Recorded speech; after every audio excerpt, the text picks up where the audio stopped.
It's the Champion Hour, honeybadgercricket.com. Wait, hold the fort, Jim. What was that? Hold the that phone. was not the normal DJ Bravo It wasn't. Champion. It was the remix version. A dope remix, if you ask me. DJ Flea. F-L-E. Shout out DJ Flea. DJ Flea. We're going to shout you out, man, because that was lit, shall we say. We're back for another podcast. I think this is number 8, isn't it? Yeah, we're getting up there. Number 8, we are getting there. We're supposed to do 10 as part of a requirement, so we'll do 8. And then once we get to 10, though, we just can't stop there now. Yeah, we're just away. the amount of, the sky's the limit now. Just the amount of feedback, hate mail, all sorts of things that we're getting in. We just can't stop at 10, can we? I personally think we're going to be a dark horse to get media accreditation for the World Cup. Do you think so? Yeah, I think we could. Well, we're heading over anyway, so failing that, we'll just sit at sort of Lords in the stand and just do it on a podcast app or something, whilst throwing down a few Fosters. How's that for a plan? Yeah, that's a good one. I suspect we'd spend most of the day out on the nursery ground anyway. And thankfully DJ Bravo will be there. So DJ Bravo will be there. Maybe tickets. It will be. Well, he doesn't play for ODI. Yeah, he'll be there in some sort of media capacity though, surely. Oh, he's probably DJing. Well, yeah. Can you imagine if they had the IPL sort of dances at Lords? Imagine how they'd go down. Not very well at all. Might be accepted, you never know. They were sitting there choking on their pims when some scantily clad sort of Bulgarian girl in front of you.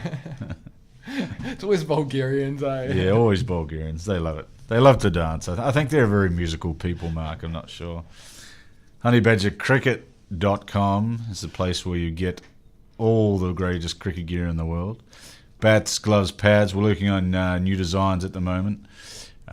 New set of bags coming for the 2018 season as well. Get involved. We're actually looking to sponsor some players as well for the Australian and New Zealand and South African, well, let's just say Southern Hemisphere for 2018 as well. So if you think you got what it takes... Sanzar? Let's just call it that, Sanzar, sure. If you've got what it takes, be part of Team Honey Badger. Send us a email to sales@honeybadgercricket.com. We'll see if you're Badger worthy. It's probably the best way to look at it. We'd like to particularly hear from the ladies as well, women's cricket. We don't have a single woman signed up to Honey Badger. Not entirely sure why. They've perhaps heard the show and been put off as a result. I'm not sure. No, we talk about... We're quite inclusive here, aren't we? We talk about all the time taking females on dates. Yeah, we do, exactly. To the cricket, We especially. do. Yeah, and other sort of gender-neutral topics as well. Always. Yeah, DJ Bravo is a very gender-neutral DJ. Is he? It's been a big week for gender-neutrals in sport, hasn't it? Let's not go there.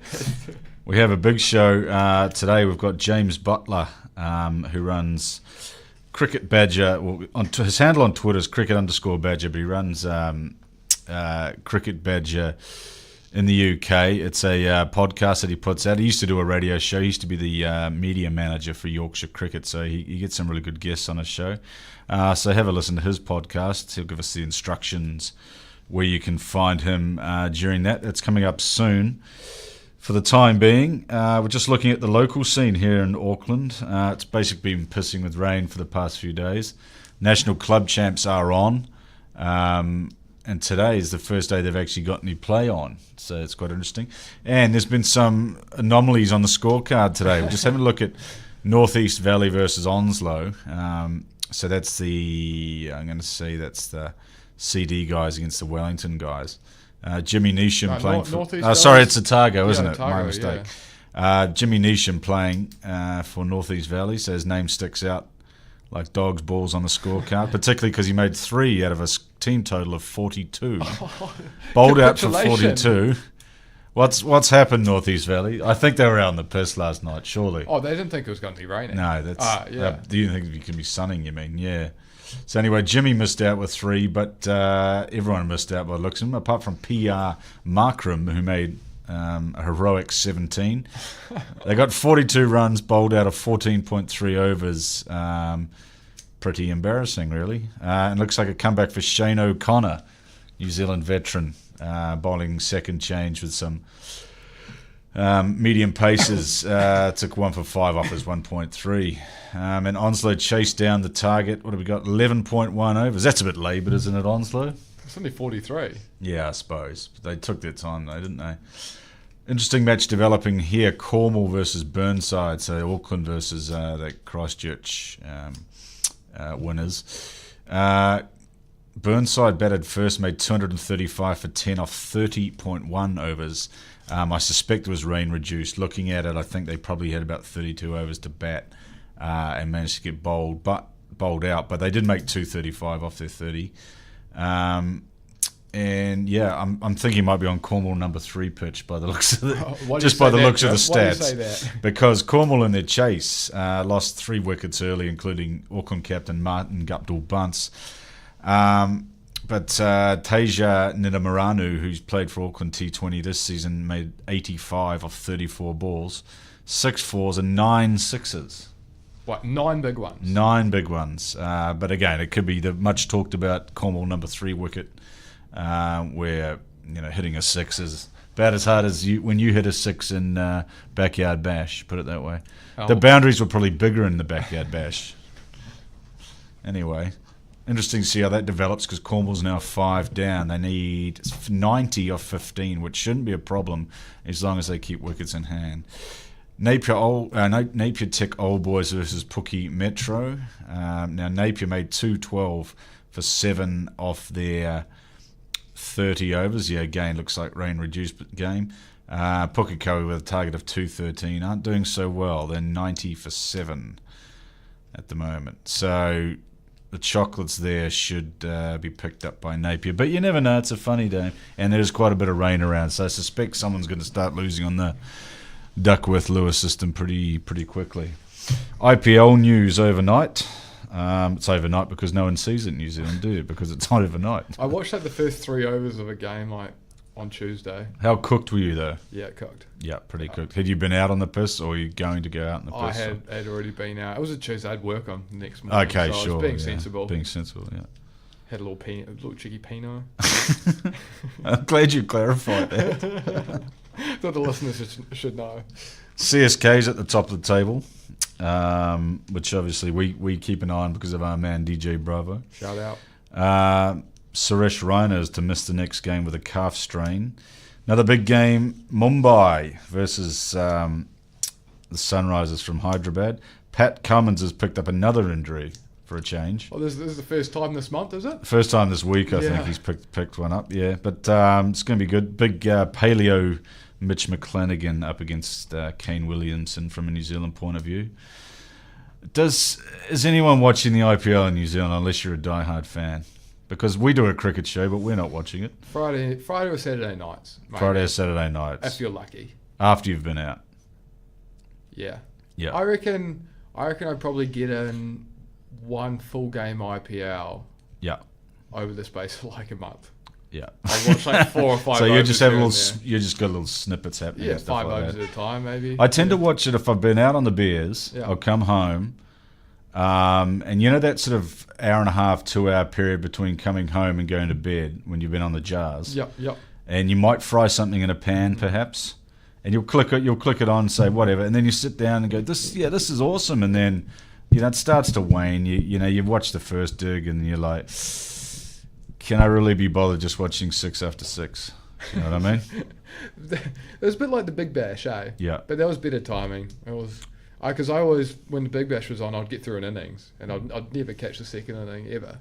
Yep. I don't think I'd know half the results. And yeah, it just got to that sort of first stage of rapid eye movement, didn't it? Yeah. You're sitting there and, obviously your eyes might be a little bit slanted as well by that stage of the night.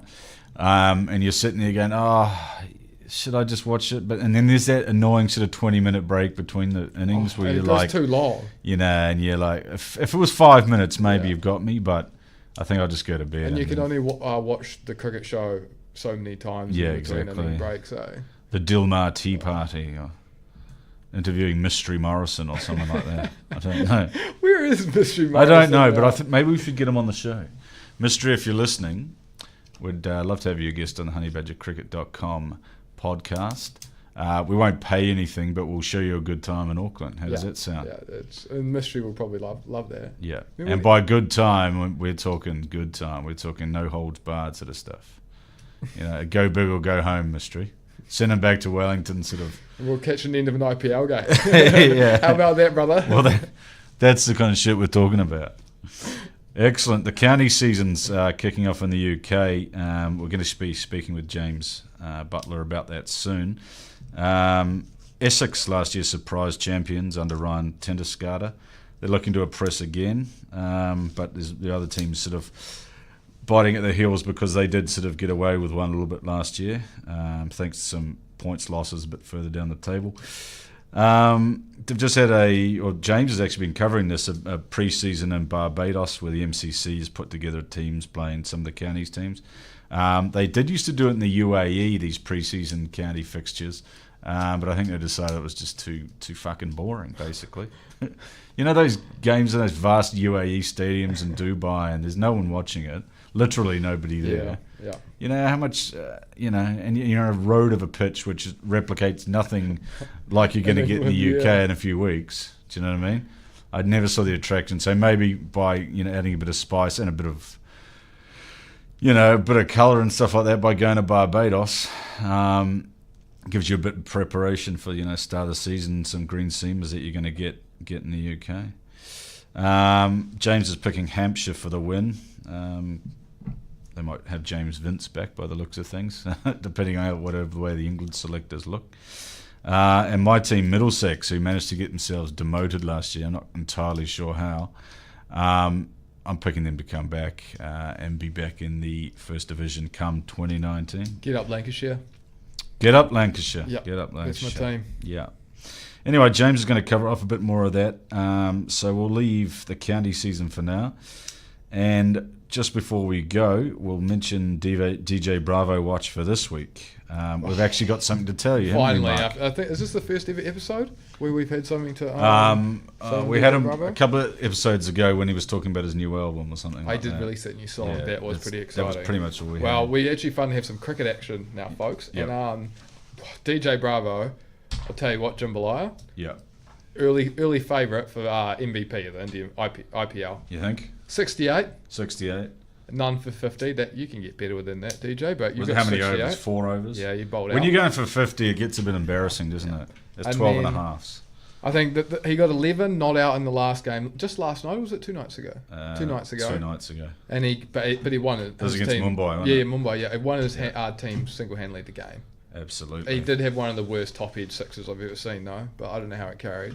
But that's like a classical covered drive in the 4-day or 5-day game, isn't it? He must have been pretty happy with performance, so he released that new remix. We're going to leave you a little bit more of what's his name, DJ Clee, is it? Because that's an absolute banger. I don't know about you. He's a champion. That's champion. What he is. Hope you enjoy the show this week, and we'll probably see you again next week, will we? Why not? At some point. Very special guest this week on honeybadgercricket.com podcast. We've got James Buttler from Cricket Badger Radio Show podcast, based in the UK, in the north of the UK. He's up in Yorkshire. Thanks for coming on the show, James. We're going to talk a little about the upcoming county season. How are you today? I'm all right, thank you. Good evening to you. Good morning on your side, isn't it? It is. We've had a terrible night, actually. We've had a storm hit Auckland. Well, more than a storm, a cyclone. Trees down, power out everywhere. Utter chaos this morning, basically just getting to the studio. So hopefully your night wasn't as eventful as ours. That's what the English weather's like all the time. How was the weather for the start of the county season? Not very good. I've just come back from Barbados. Spent 2 weeks in Barbados, which was very sunny. Nice. Watching some of the county players getting some practice out there. The MCC played the champion county Essex out there, and we came back and it was raining colder. And there's been rain around today. We get underway for the county season on Friday. Basically, a lot of the warm-up games against the universities and what have you have been very much rain affected and not looking too great for the weekend either. So fingers crossed it gets a little bit better. It's not quite as bad as you got it, but it's not great. Yeah, it's just really just come out of nowhere. We've had a pretty good summer, actually, weather-wise. So that's good. So your picks for the county season, there's been a bit of movement, as there has always between the counties and that sort of stuff. Which counties picked up sort of the best overseas players, in your opinion? I think it's going to be a very interesting season, to be honest, Jim. We've got 8 teams now in Division 1, which it was last year, but it's kind of narrowed down. 10 teams in Division 2. and you've got 8 sides in Division 1 that you can make a claim for any of them really to have a chance to win it. Essex, the defending champions, probably the surprise package of last season under Chris Silverwood's coaching. Anthony McGrath has since taken over as head coach because Chris Silverwood's gone into the England coaching setup. But I know Mags from his Yorkshire days. He's a very capable pair of hands down there at Chelmsford. Saw the Essex guys out in Barbados, and they're very keen to defend their title. It's going to be tough for them because everybody's going to be gunning for them. As I say, they were the surprise package last year, but they won it by some distance in the end. They did, didn't they? Yeah. I think a lot of people were expecting them to be clawed back in, and they weren't. And it was a terrific effort by them. Pretty well captained by Ryan Tenderskater as well, I thought. Yeah, well, he's got a lot of experience, hasn't he, Ryan? And he kept them on an even keel. They needed to be kept calm, I think, because they had that momentum growing throughout the season. But any team getting towards the end of the season has to get over the line, and they got over the line comfortably in the end. Lancashire was second last year, and there were a lot of people tipping them to maybe go on better this season. But the 2 promoted sides, you've got Nottinghamshire and Worcestershire coming up. Nottinghamshire, obviously, from a test ground at Trent Bridge and a well-known club here. But Worcestershire are a bit of a yo-yo club between the 2 divisions. They're under Kevin Sharp's coaching these days. And I spoke to Sharpie a couple of weeks ago on my podcast, and he's saying that they took a lot from Essex last year. They want to try and get that same kind of mood in the dressing room, and if same you sort of ethos, get that momentum, yeah, absolutely, yeah. You basically, if you get that momentum, you start to believe you can win some of those 50-50 tussles in the cricket match, can't you? And you keep coming out on top, and you get used to winning. So I think Sharp is going to be looking for that. You got Hampshire. They're my tip, I think, to win it. I think they've got a very good side. They put a lot of their eggs into the county championship basket, and they have got Sam North East from Kent, who basically was scoring a lot of runs in Division 2. A lot of people are a bit snobby about Division 2 now, saying, well, if you're scoring runs in Division 2, it's not enough to get an England test call. Sure. Well, Sam's gone across the south coast to Hampshire, determined to score runs for them this season. And if he does that, you could well see him in an England shirt. That's right. James Vince probably likely be spending a bit of time with Hampshire as well, isn't he?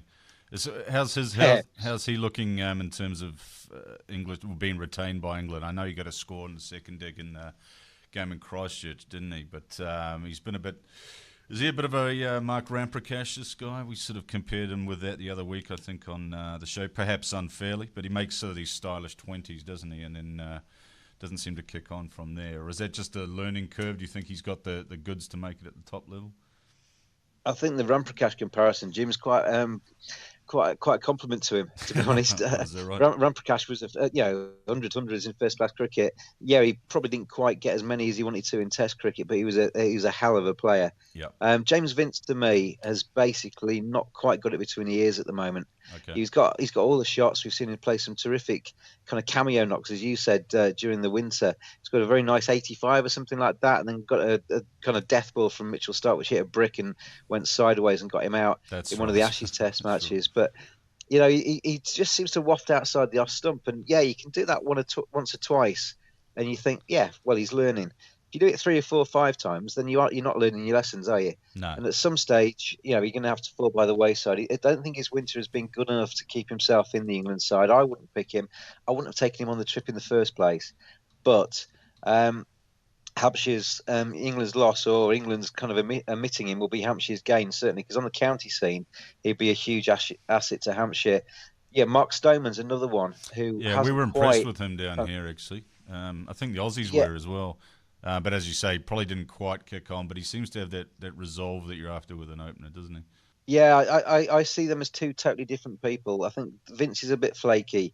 I think Stoneman's the sort of guy that, in the heat of battle, he can stare somebody in the eyes. And I think ultimately he'll come good on test level. So I'd like to see them persevere with Stoneman. Maybe not quite so much with Vince. Now, this Hasib Hamid, who played a couple of seasons ago for England, then I understand he had a horror sort of county season to follow up as international, or a good start in international cricket. Is he back in the reckoning for that, or at least within the top 3, if you're thinking Vince might be a bit shaky still? Yeah, there's a lot of chances, I think, for any county batsman, really, because Trevor Bayliss has said, they've got 5 county games ahead of the first test match this summer. Yep. So it's an opportunity for anybody like Hamid, like Vince, like any of them, to basically stake a claim. Sam Northeastwell mentioned, Sam Hain at Warwickshire, Sure. all well thought of county players. Daniel Bell Drummond at Kent. If they get off to a flyer in the county season, then they really are putting their hands up for Test selection. The way Trevor Bayliss mentioned it, only really Root and Milan had got their seats for the coach in the summer. Even Alistair Cook wasn't mentioned in those dispatches. So there are a few places potentially up for grabs. And if any of those guys get off and get 300s in the first 5 games, they could really start to wave their flag at Trevor Bayliss to say, "Pick me, pick me." Absolutely. That Daniel Bell Drum's an interesting fellow. Plays for Kent. I actually umpired him a few years ago in a school game. He was playing for Millfield, I think it was,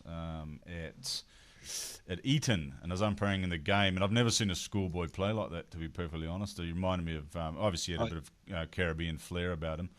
But he was a hell of a player, and I was just surprised he never quite kicked on. Has he just been a bit loose outside the off stump, or seems to get himself out a lot, doesn't he?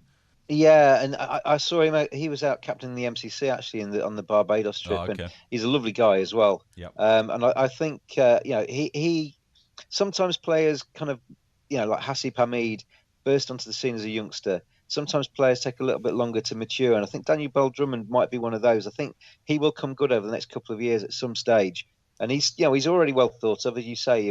He's got a lot going for him as a player. Yep. And if he could just go up that extra kind of 2 or 3%, which is all you need sometimes, isn't it, Jim, to kind of go up a level, I think he could actually be one for the future for England. He's well thought of by the hierarchy, and I genuinely think he could be one to go on. I mentioned Sam Hain a few minutes ago. He scored a century out in Barbados. He looks like a real player. He's had a great winter with the England Lions, particularly with the white ball. He scored a big century in one of the white ball matches they played this winter. He scored 140 not out in the MCC Champion County game. He's done a lot of work on his red ball cricket. He was initially known as a red ball cricketer, but then for the last couple of years has maybe just fallen away a little bit in that capacity. But he's done a lot of work with that, and I think if that MCC Champion County game was anything to go by, that work is paying off, and those first 5 weeks of the season could be big for him as well. Absolutely. Just on the seam bowling front, I thought England were a little bit light when they apart from the big guns, obviously, which with Anderson and Broad, and I thought Wood went okay, but they seemed a little bit thin in terms of seam bowlers. I saw in Australia they had Jake Ball, and Overton impressed me a little bit. He seems to have a bit of mongrel about him, but I understand his brother bowls even a bit quicker than him. Is there any other seamers sort of coming up through the ranks that might get a look in this season? Because I think obviously Anderson and Broad can't go on forever, and perhaps. No, I mean, that's the worry for English cricket really, is that you've got two guys there that have been around for so long. We've pretty much taken them for granted. They just rock up. One of them takes a 5, for the other one takes 3, and you bowl the side out quickly. And those two go. There is a hole there. You mentioned Mark Wood. He's been troubled by injury. Maybe lost a little bit of his pace, and I don't think the England hierarchy want to bowl him too much because they don't want him to break down again. Jake Ball hasn't had the best of winters and hasn't really kind of stepped up and done anything to enhance his reputation. Craig Overton does a job for England. I think he can. He's sort of bowler that can come on and take a couple of quick wickets for you. So I think he's got a future. But yeah, you start to look elsewhere. You got Toby Rowland-Jones, who had a very good summer last year for England, but Middlesex, then got injured just before. Yeah, he's a captain there, isn't he? Got injured was just before the Ashes party was announced. So Yep. he will be looking to use that first 5 weeks to show that he's back fully fit and taking wickets. But yeah, you go on from that, and yeah, you mentioned Jamie Overton, who's Craig's brother. He bowls fast, but he keeps getting injured, which is the tendency for fast bowlers in this country. You've got Saqib Mahmood at Lancashire, who's a young lad who bowls at a decent pace, got good variety, but probably more suited at the moment to white ball cricket. Mm-hmm. And you go away from those. There's Richard Gleeson at Northants, who bowls quite quickly and has got good control. He's one that may be worth a look at. Matthew Fisher for Yorkshire is one of the England under-19s that's coming through now into the full Yorkshire side. But he picked up a side strain in one of in the game against Leicester that they played in this last week, so he's going to miss the first couple of weeks probably of the season. So, you start looking around, and it is a case of who's going to actually come forward. There's a real opportunity, I think, both in the batting and bowling lineups for England for somebody to actually take 2018 by the scruff of the neck and say, right, I'm your future. Pick me for England. I'm going to do a job for you. Absolutely, and there's a lot of cricket coming up, obviously, in the next sort of 12 months with the next Ashes and the World Cup before that. So there's opportunities in sort of both formats for, as you say, sort of a younger seamer to push them, push themselves to the front of the queue, because it did seem a little bit. Can I Yeah, sorry, go ahead. can I ask you, Jim, about Yep. the sandpaper gate stuff? I mean, Yep. obviously, being in New Zealand, I mean, I was in Barbados when it was all breaking and watching the Australians crying on the press conferences and what have you. Are the New Zealanders rubbing their hands with glee? Because there's not a lot of love lost between the two of you, is there? There's a big rivalry between the Kiwis and the Aussies. Are the New Zealanders as happy as the English maybe are? Probably not as vitriolic as the English probably get. But there's not so much hate there. It's more sort of ribbing, I suppose. The fact that it happened to Davey Warner, probably who's no one's real favourite player. That probably contributed to sort of to things as well. But yeah, I mean, I've seen worse myself in club cricket, to be perfectly honest. But if you're going to do it, don't get caught. It's probably the best way to, everyone influences the ball a little bit, but yeah, not with 20 cameras on you. Probably not the best idea. The guy I feel most sorry for, I think, is Bancroft. I think you go in as a youngster into an international dressing room, and you're looking at players and you're looking at the kind of the stars that you've been watching on the telly, kind of thing, and you get asked to do that by your vice captain.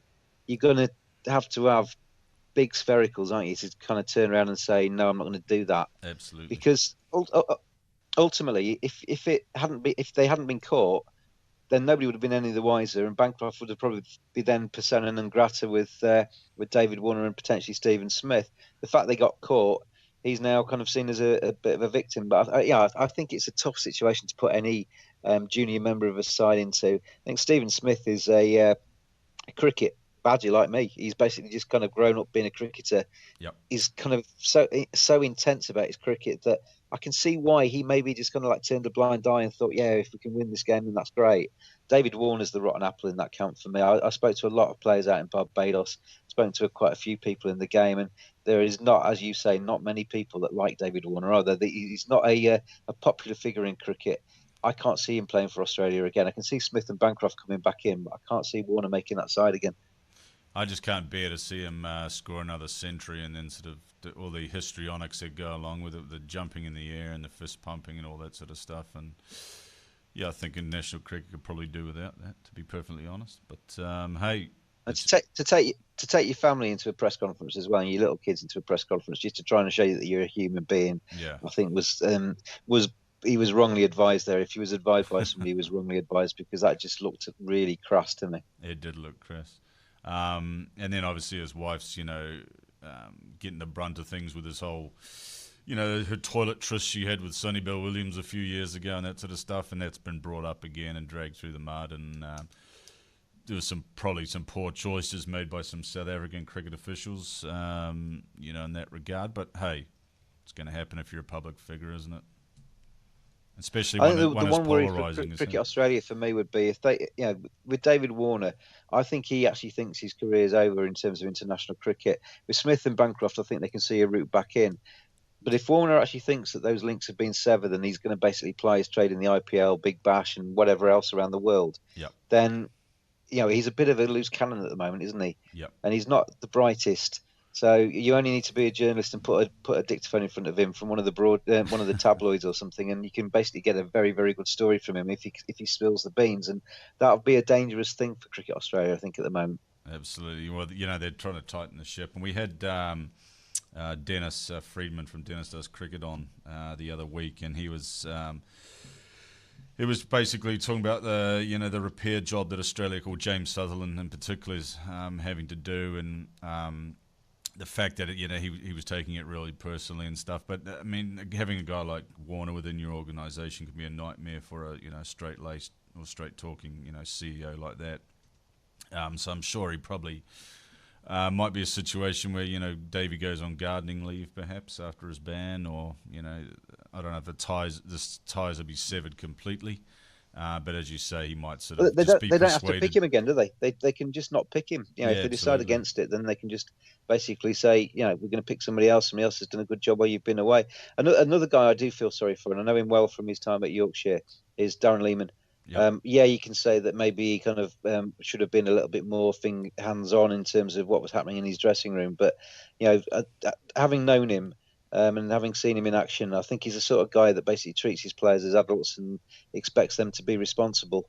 And they have let him down to me. And I think I think I have a lot more respect for him. The fact that he basically has just kind of stepped down. He knew he was going to go next year anyway. He's gone a little bit earlier. He's managed to kind of like clear the way for Australia to basically do a bit of a repair job there. But I do feel sorry for him. It's a bad way for him to leave. Yeah, absolutely. All right, that's almost the end of our time here, mate. That's your prediction for the Specsavers Championship for the season. I'm going to hold you to this because we'll speak at the end of the season.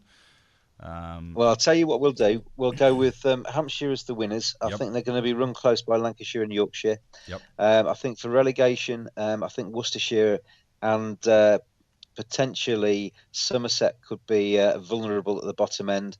And I think 2 come up from Division 2. And you're looking at amongst Warwickshire, Northants and Middlesex for me for the potential promotion candidates. Excellent. So Northants have made sort of a bit of a comeback because they're sort of the perennial cellar dwellers, really, aren't they? Well, they're not the strong. Them and Leicester and stuff that generally aren't the strongest sides in county cricket, are they? Northants have actually got better over the last couple of years. Yep. They've won the T20 a couple of times, and that's right. They should have gone up last year, but they had a penalty for a slow over rate, which basically ultimately cost them promotion. Yep. And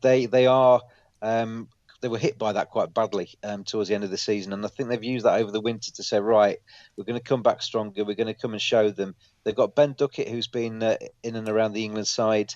They've got Richard Gleeson, who I mentioned before. And they've got a number of kind of county players who don't get into the England reckoning, but a very good, strong county side. So they can effectively field the same 11 week in, week out, not have any international call-ups and keep it fairly consistent. So they could be there or thereabouts. But I think, probably the bookies and probably myself, you'd have Warwickshire and Middlesex as the favourites to go straight back up again. Excellent. Good talking to you, James. Thanks. And to you, mate. And to you. Thanks for coming on the show.